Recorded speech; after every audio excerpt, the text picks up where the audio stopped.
Welcome to Depth of Field, an independent filmmaking podcast hosted by Dr. Mike White and Shelby Hagerden, independent filmmakers and industry professionals.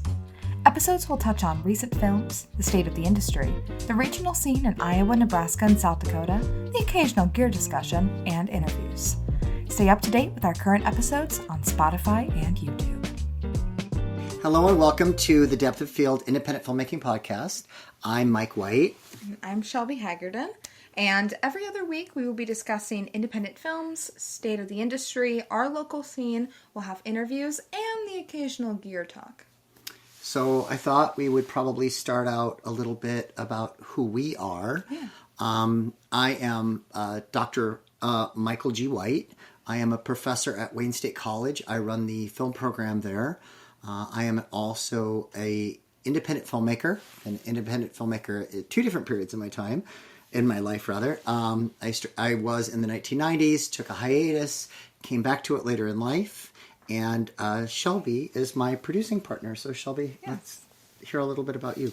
And if you notice the dog in here, his name is Francois. I'll introduce him first because he's running around. But if you hear him, just ignore him. He's fine. And today is Francois Truffaut's birthday. It's Francois Truffaut's birthday, the day that we're recording this. And the dog's named after Francois Truffaut. But so. Francois...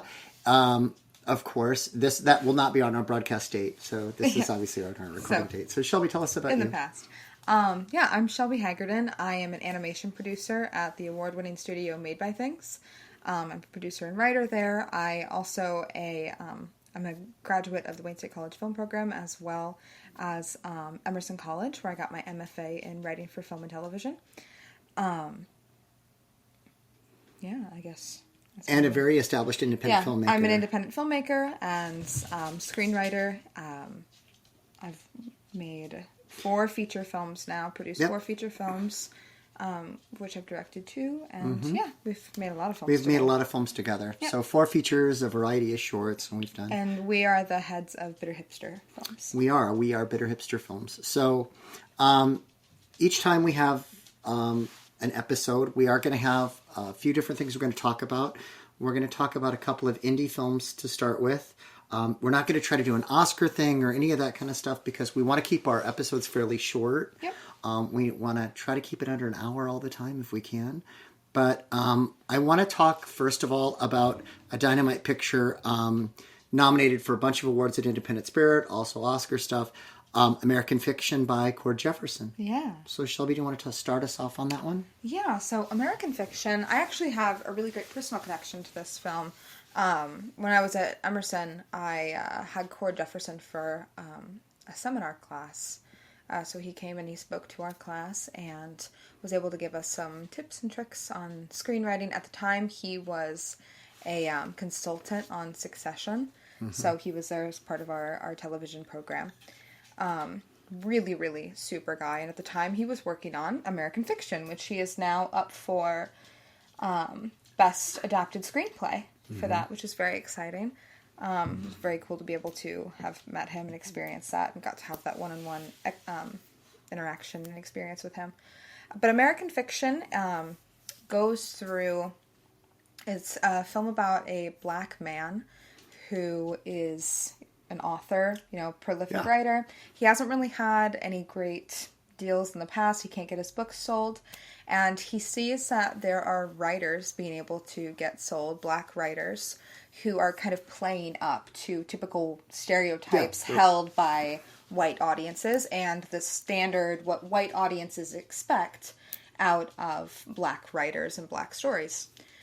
So he ends up writing a stereotypical black story, similar to the ones that he sees, and publishes the story from there. And kind of the film goes through what are the moral and ethical parts of that, and it has really well established through lines and subplots as well. This was probably my favorite picture of the year. Mine too. I love this picture so much, and I think the characters are really rich in it, and they're super well developed. Mm-hmm. I think something in this picture that I really liked a lot were some of the themes, what it is to sell out, what does it mean also, I think a lot about being true to yourself, and there's a lot of family dynamic in it too, which I didn't really expect a lot in the picture. The family has gone through some things that were really tough. It's an absolutely dynamite picture. That's true. I wasn't expecting as much about the family within that, but I really appreciated all those dynamics because I think it made it a much richer story and really exemplified kind of his experience in, this country as a black man, as a writer, and his experience with his family and, what they're going through as well in this country. There were some really cool mechanisms. I think one of my favorite parts is there's a scene where he's writing and the characters are in the room with him. And you get let into kind of his process. Yeah. And as writers, I think we talk about process all the time. So they let him into his process and it's so much fun. And to see that connection between writer and character and how they're interacting with each other and their dynamics is really, really interesting. And I think it's totally cool that at Emerson you got to have Cord for a seminar. And I think that's really neat to be able to have that. And it was a lot of fun seeing this picture with you there to be able to go ahead and bounce things off of as the picture, before and after. And it was really great too for Cord because, he had spoken to us about his time at Succession where he is writing predominantly stories about very wealthy white people. And this was something, and that was his own words. So he's like, well, it's not something that usually, I'm getting to use my actual life experiences. And so this was something that he was really able to draw on himself. And then, of course, the text of the original novel. But really something special. That reminds me, I was just listening to an interview with Lulu Wang on No Film School. Yeah. If you don't listen to the No Film School podcast, you should. Don't let the name fool you. At least half of their staff has gone to film school. Honestly, yeah. But one of the things I think that I really liked is she spoke a lot about her new series that she has and about having these experiences that we don't always get to have. Yeah. And she's wonderful at that because, of course, Lulu Wang, she did The Farewell, which, again, is about Chinese culture, and it's really, really cool. So I thought that was really, really great. If you have not seen American Fiction, it is a strong recommend. I think all independent filmmakers should see it. I think it's absolutely dynamite. And I definitely recommend seeing it in theaters while it's still here. I think it'll still be here when this episode comes out. I think it should be still in a limited run. It's in that Oscar release phase. So, okay. Recommend. The other film is The Holdovers, and we actually had a really cool chance to see The Holdovers a couple months ago. We were able to see it in Omaha. Alexander Payne, if people don't know, Alexander Payne, who made The Holdovers, is from Omaha. Yep. He keeps a home there, and he hosted a few screenings and talkbacks there. We were able to go. I met Alexander Payne. This was quite some time ago. I'm a huge fan of Tamara Jenkins, the filmmaker, who did The Slums of Beverly Hills. She went ahead and did some other pictures as well. But they were screening her film, Private Life. He was there. I got to talk to him just momentarily. I mean, it's not like we're, best buds or anything, but I did get to talk to him, and that was really cool. And then, of course, at the screening this time around, I was able to talk to him a little bit about some of the casting in the film. Yeah. Because there are some real standout performances in that picture. I think Paul Giamatti all day. Yeah. Absolute, absolutely dynamite. I will be very surprised if he doesn't win for Best Male Lead. Right. And then, of course, Dominic Sessa. Dominic Sessa. Out of the blue, just here he is. Yeah. And Dominic Sessa actually plays a really cool part. He's a boy who's been kind of stranded, I think, at Christmas time with his family. And I'm not exactly sure what's wrong with Francois. But he's been actually come here, buddy. He's been actually stranded at Christmas time. And, of course, Paul Giamatti, playing kind of the crotchety old teacher, ends up having to look after him. He's been held over.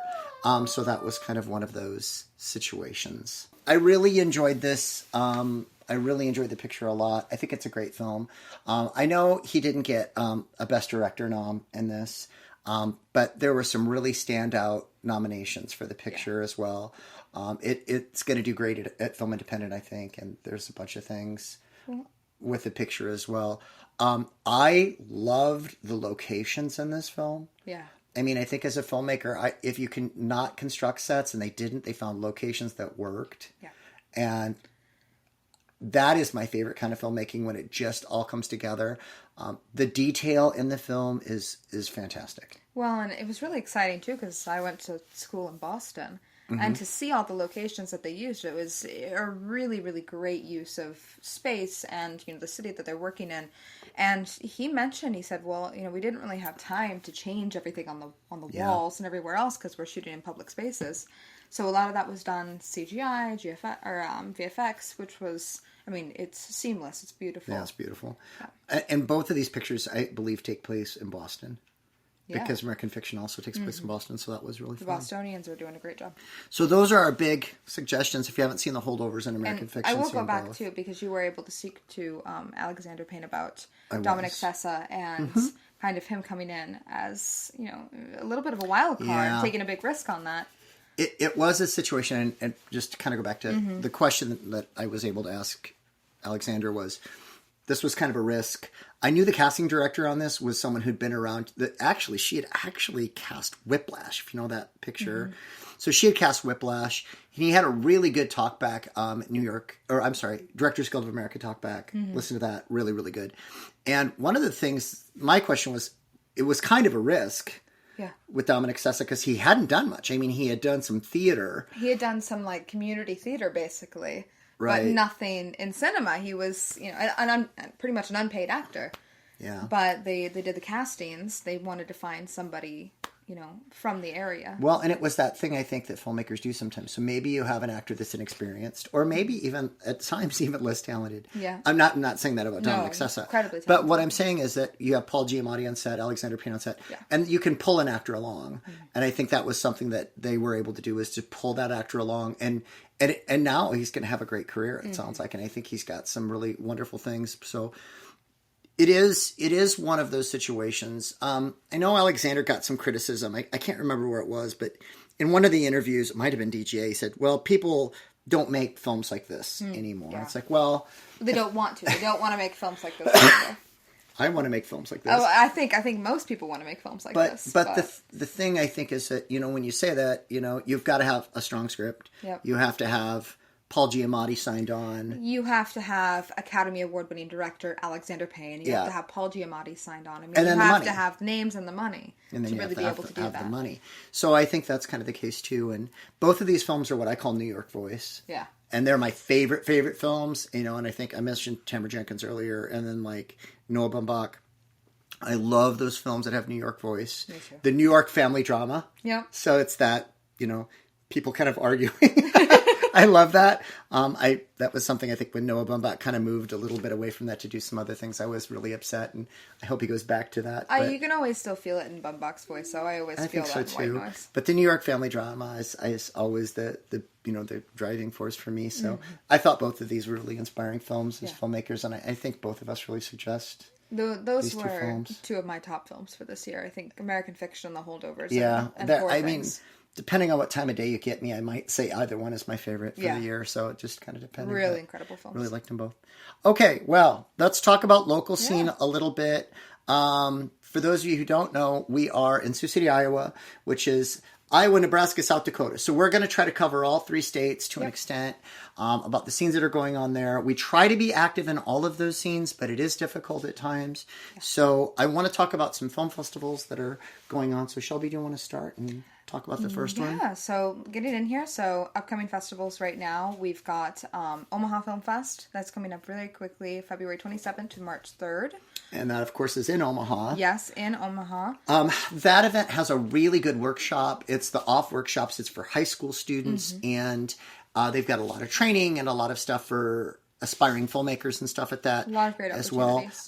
I have to admit, I don't typically submit to this festival because they have some rules about submission that don't work with my stuff. But so I typically don't screen there. But there are people who love this festival and go to it, and they're really, they love being involved in that. And I would recommend too, if you're going to Omaha, there's some really, really great spaces to check out. There's an Alamo Draft House there. Yep. So you can see some really great pictures, and then of course, you've got Ruth Sokoloff Theater. Yeah. And Film Streams, which is going to be the Gene Sokoloff Theater. Dundee. Or is it Gene or Ruth? I can't remember. Ruth Sokoloff Theater.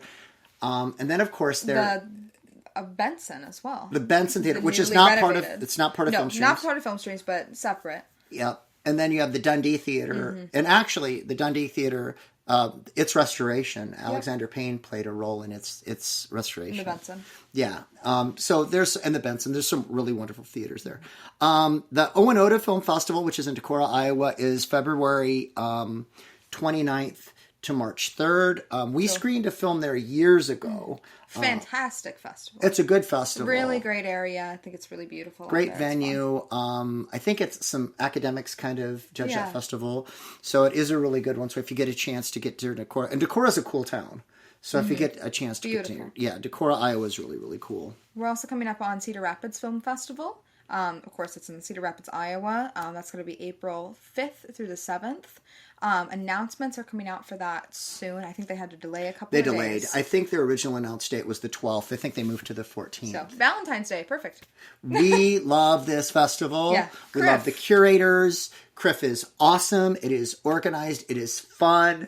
I think last year we had so much fun at this festival. And we're hopefully expecting to have Eric Dean Fries, the head of this festival, on the podcast. He is scheduled. In the coming weeks. Eric Dean Fries is scheduled to go ahead and do a preview of the festival coming up. We're really excited to have him. If you don't know him, he is a super nice guy and just really passionate about the film scene in Cedar Rapids. And he's a pro. I mean, in his day life. So he's really great. So we're excited about that. Yeah.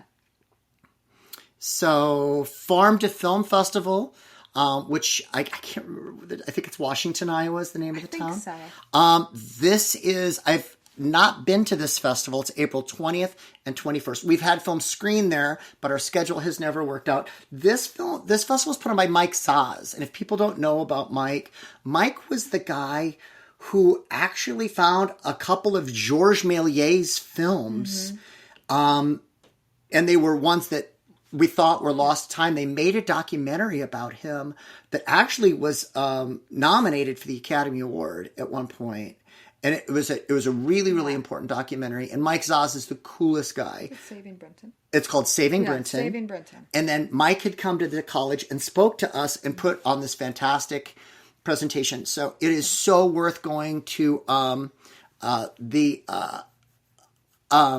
it's called Farm to Film Festival. Yeah. It is so great to go ahead and do that. And that's going to be coming up April 20th and 21st. And it's real. We plan to go this year. Yeah. We plan to go this year. So we're planning on going. He is an absolute treasure. If you really care about the preservation of film and film history, he is your guy. And knows his stuff. Oh, yeah. And knows his stuff. I mean, I teach film criticism and a few other courses as well, and I always feel like I know my stuff. Mike knows his stuff. So he's great. He's absolutely dynamite. Okay. Yeah, and then last one on our list here just coming up is the Benson Film Festival, and that's going to be April 26th through the 28th. Announcements are coming soon for that, and that is, of course, in Omaha as well. And that supports the Benson Theater. We had been at the Benson Theater during its restoration. And wow, it has changed. We really meant to be involved in a bunch of the stuff there. Then COVID hit. Yeah. It was really, really difficult. The theater has been completely restored. It was a grassroots movement to restore it. And they've got a lot of fun educational things. It's a really part of the Benson community in Omaha. We're really looking forward to this. I know that some of my college kids are involved with submissions, and they're going to have announcements soon. Yeah. So that's going to be April 26th to 28th. And this is the rare situation when none of these festivals can conflict with each other. I know. You could go to every single one. Well, except for Omaha and Oneonta. Yeah, that's true. There's a little bit of overlap. You go to Omaha first and then go to Decorah afterwards. Absolutely. But they are going to draw, I think, kind of different crowds. I think so too. So there are a few film meetups, and if you have film meetups in your neck of the woods and you want us to announce them on the show, just let us know. Yeah. But there's a few upcoming film meetups. On February 10th, the Siouxland Filmmakers meetup. That's at the Sioux City Art Center. That's at 11 o'clock. We've been involved with them as much as we can be. Great folks. Yeah, they're fantastic. Yeah, and they're doing a project together. They're doing a Jesse James dramatization of a train robbery, which is totally cool that they've been working on. They've got some other projects. They came out and helped us on The Cross. They helped us with some of the set construction, which was horrible, and we needed help. And they came out and they helped us for an evening put stuff together. They also got us a connection to get our player piano. Really wonderful people. Yeah, and they're super collaborative. They work a lot with college students as well. So Siouxland Filmmakers all day, every day, totally awesome. February 10th, 11 o'clock. So, Shelby, you want to take the next one? Yeah, so on February 24th, the South Dakota filmmakers are also having a meetup. That's going to be at Last Stop CD Shop, and that'll be at 10:30 a.m. In Sioux Falls. In Sioux Falls, again. Yeah, at Last Stop CD Shop, February 24th. And we've been to many of their meetings before, too. So, yep, they're going to be meeting at 10:30. And I'm not sure how frequently they meet. I think they might be about once a month. About once a month. Yeah. Yep. Also, March 5th is the Filmmakers Hangout in Benson. And this is from 3 p.m. to 7 p.m. Yep. I think we're going to try to make that. And that's on March 5th. That's March 5th. They asked me to bring a camera from the college. I think I'm going to bring a camera, make the drive. For sure. Now, I am not going to be there at 3 because I have to teach, but we'll be closer to probably the 5 o'clock hour if you'd like to meet us, if you want to come meet Shelby and I. Yeah, look at a nice camera. Yeah, and I'll talk about our cameras that we use and lenses and all that kind That'll be our gear talk. Stuff as well. Yeah, that's going to be kind of our gear talk. So it's going to be really exciting. So I think let's go to just general industry buzz. Yeah. Sundance has just happened recently and last couple of weeks. And I don't know what everybody's heard or not. But a little controversy. Well, I don't know. It's as much controversy as probably industry condition. Yeah.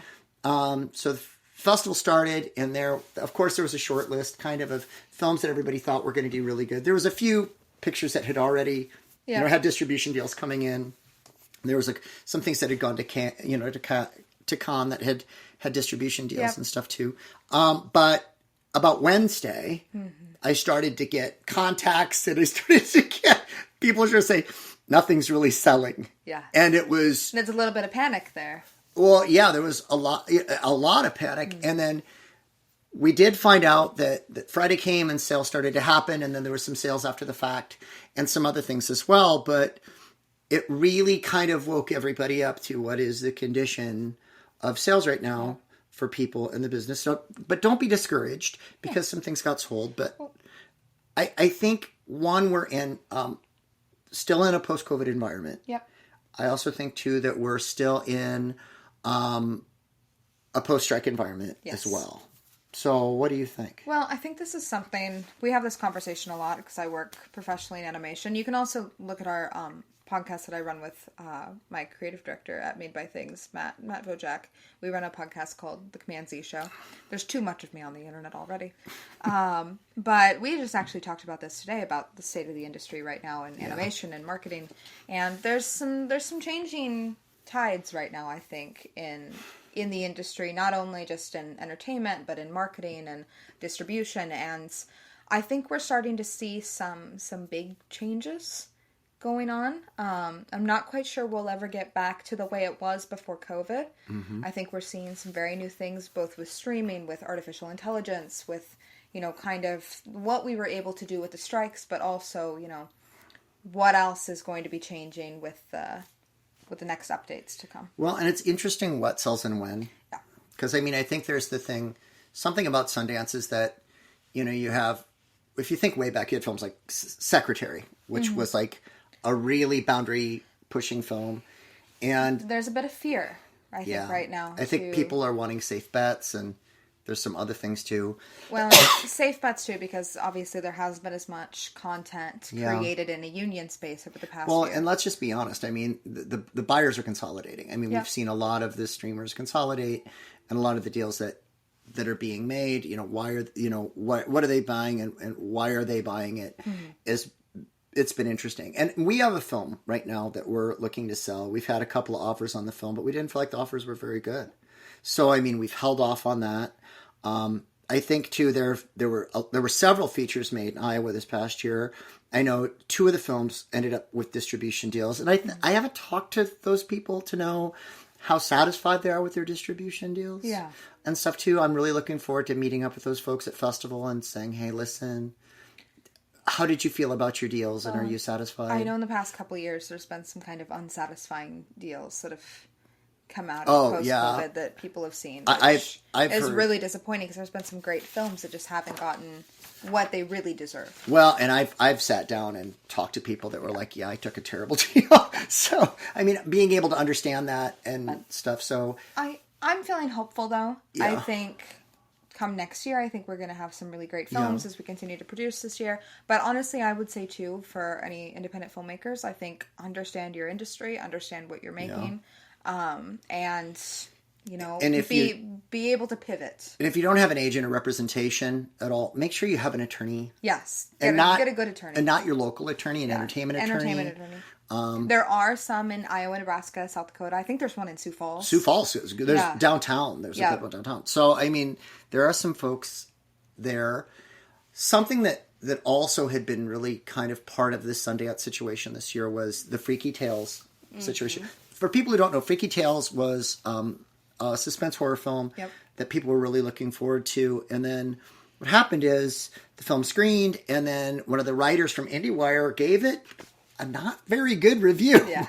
As it's trying to get sold. Literally, like, the next day, gave it, like, one. And then there was a lot of talk about this is a film that's looking for distribution. And when the writers come in, are they sabotaging the distribution? And I heard this on multiple podcasts and from individuals that people were really concerned about this as it happened. For people who don't know, IndieWire, the writers at IndieWire, if you follow those writers, they're some of the very best writers when it comes to criticism in the industry. Highly acclaimed. I would put them, a second behind the people at Film Comment, like Ann Thompson, who runs Film Comment. Oh my gosh, that woman, she's brilliant. All day.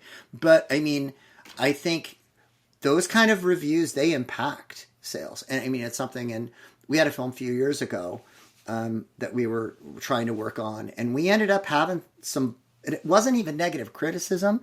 We had some issues with that film, and because of it, it did stop a sale, and it's something that you want to be really conscientious of, I think. Well, there are some, obviously some ethical and moral questions here too of if there is a bad review, I mean, we put our art out there, and obviously it's very subjective. And people are going to like it, or they're not going to like it. But the question is, though, I mean, if we have this question of, okay, well, you have freedom of the press. If you want to be able to post or publish your review, you can publish your review. What is should you have to wait?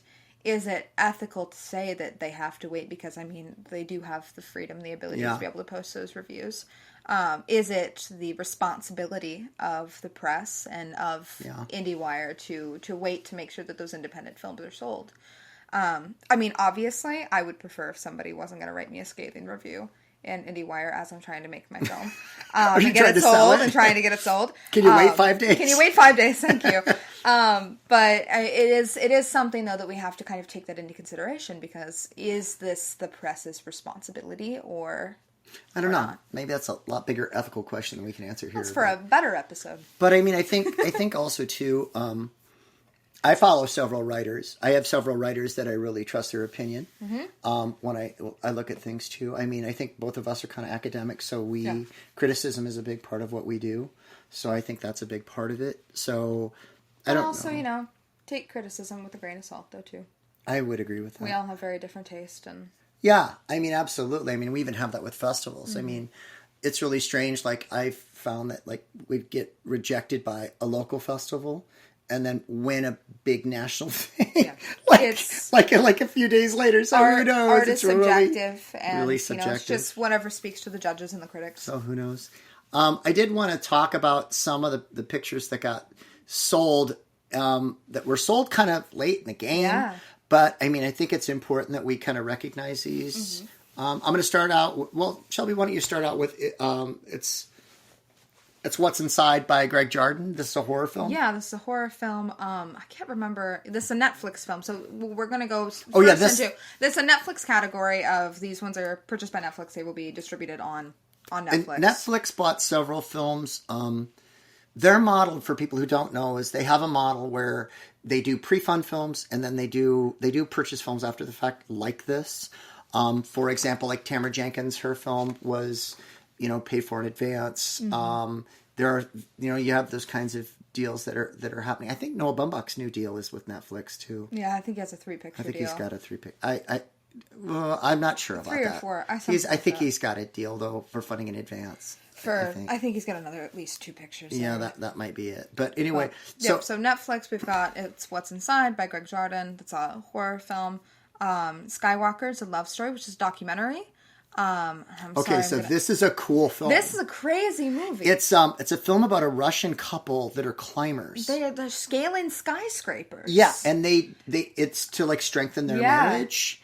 And this film is by, and I can't really pronounce either name very well, Maria Bakunina and Jeff Zimbalist. And we're so sorry if you're listening and we just really totally butchered your name. Sorry that we butchered your name. And then you were excited about this film. This is the film I'm most excited. Will and Harper. It's a documentary. Yeah, so Will and Harper documentary by, I think it's, Josh Greenbaum. So this is a documentary about Will Ferrell and his friend Harper. Who've been a lifelong friend. Who's been a lifelong friend who recently, in the last couple of years, came out as trans. She's a trans woman. And Will Ferrell hadn't really been, I mean, this is honestly quite surprising for his long history in the entertainment industry, but he had never really been really good friends or really been in circles where there's a big trans community. And so his friend came out and he said, you know what? I want to do everything possible to support you on this journey. And all of Will's friends were like, yes, we're going to support Harper on her journey as she's, going through her transition. So basically this is a documentary with Will Ferrell and his friend Harper. And this film was going to get picked up. Going on a road trip and talking about the trans experience and how she's feeling and how she's transitioning. And I honestly, I've seen this written a few times, but I do think this film will save lives. This is a really important documentary. Will Ferrell has an audience that is, made of, predominantly older people, usually a whiter, more, straight audience, oftentimes a conservative audience. Yep. And I think this is really going to push some boundaries and get people to kind of question maybe things that they've already had notions on. But Will Ferrell might push them in a better direction. And this film was going to be picked up. There was just no matter. I think it was on the short list of films that they thought would be darlings. And really excited that film got picked up. Amazon picked up a couple of films. They picked up My Old Ass. This is a coming-of-age comedy by Megan Park. Megan Park, an actress and now filmmaker from television. This film, I believe, was made with Aubrey Plaza. Yeah. I haven't seen the film. But we love Aubrey Plaza. Aubrey Plaza. This was a darling. People loved this film. I heard a lot about it coming out. And this is picked up by Amazon. And the next film was as well. Yep. And then the other film they picked up was Superman. It's the Christopher Reeve story, and it's a documentary by I believe his name is Ian Bonnoat. And this film was done in collaboration with Christopher Reeve's family. His children were involved. And it really talks about who he was and what he was like as a person and stuff. For people who don't know, Christopher Reeve played Superman in the 1970s and then was in a really tragic accident where he became a quadriplegic. And about, what he was like. He was a really good friend also of Robin Williams. And that kind of was a big part of Robin Williams' life trajectory as well. So really, really cool. Okay. So. Yeah, and then going into this, received a was purchased for a theatrical run by Searchlight Pictures. This is Jesse Eisenberg's film, A Real Pain. Now, this is really interesting. So Jesse Eisenberg also won one of the major, I can't remember which one it was, but one of the major writing awards at Sundance this year. And Jesse has It was one of the titled ones, and I can't think of what it was. Either. It's named for someone. But Jesse's been writing screenplays since he was 16. It's really something special too. He suffered from anxiety through, most of his life, and screenwriting and theater became a great outlet for him. And so for him to kind of see this, where he was selling scripts at a really young age, I think one of the McCulkey children are in this film. Yes, Kiernan. Yeah. And there's been Kiernan. There's been a lot of. It's not McCulkey. I can't say it. Yeah, no, I can't say it. It's okay. One of the Culkin children is in the film. Kieran Culkin. But yeah, so Jesse Eisenberg, this was his picture that he wrote and directed. And it was also, interesting enough, produced by Emma Stone her production Oh, I company didn't know that. produced that film. Yep. Well, and this was a darling. People love this picture. I heard a lot of really great stuff about it. And of course, Jesse Eisenberg has been around some of the greatest writers right now as an actor. I mean, he's worked with Aaron Sorkin and like they really, really He's been around. Brilliant writers. So I'm really looking forward to this and seeing what he does. It's a dramedy, by the way. And then finally, another horror film. The horror films did pretty good this year. Presence. I know nothing about this film. I know a little bit about this film. It was picked up by Neon. It was picked up by Neon. Yep. For people who don't know, Neon does a lot of distribution of projects. They do some stuff pre-funding, but for the most part, I think they basically pick up other things and do distribution. But this was Christian Schultz's film. I think this film is going to do really well because it's got Julia Fox and Lucy Liu in it. Yeah, that's good. That's pretty cool. It's actually. going to do great. I mean, I can't. It's a thriller. It's a little psychological. I think this is going to be something special, and not in my wheelhouse. And not in our wheelhouse at all. I think there's a lot of filmmakers though that'll listen to this. And I think this is going to be something they really appreciate. And honestly, I just like watching Julia Fox. I mean, I'm all about that. Well, okay, but I mean, yeah, I think that kind of wraps up most of the stuff we wanted to do this episode. We are going to talk a lot about the huge number of features that have been made in Iowa. I have counted, I think it's 9 features were made. Really impressive and so good for our in industry. Iowa this past year, and we're going to talk about that. I've reached out, and I've got all kinds of people that are going to be guests on the show that are feature filmmakers. We're really focusing on features to start. Also, we've got some really great guests. We're going to talk also coming up in coming episodes about the new Nebraska film tax incentive that they've been working on. So hopefully that goes through. So support it. Support it. If you're a Nebraskan, it's going to make major change. Support it no matter where you are from, because this will change everything for the entire area, not just Nebraska. And also we've got some people from the Eastern Nebraska Film Office. We're going to be talking about that, being able to go ahead and work on that a little bit. We're going to talk about that on the show that's coming up in one of the coming episodes. But next week, we're going to get together. We're going to go ahead and we're going to list all those features that we talked about that were made in Iowa and the filmmakers. And then we're going to have a little preview of the Independent Spirit Awards. The most important awards in our industry. Yeah, for us, Independent Spirit is more important than the Oscars. So we're really, really excited about that and everything too. So we wanted to thank everyone for tuning in and stuff. You're going to be able to find us on all of your podcast platforms as well as on YouTube. So if you want to look at us and occasionally see Francois the dog, so you can see us there as well. On the pink couch. So. On the pink sofa, right. So under the picture of Agnes Varda. Yep. So we can go ahead and do that as well. So again, thank you. And again, this was Depth of Field, and we hope to see you or have you see us or hear us in a couple of weeks. Yeah. Thanks. Thank you for listening to Depth of Field, and check us out on YouTube and Spotify, where we post new episodes every 2 weeks.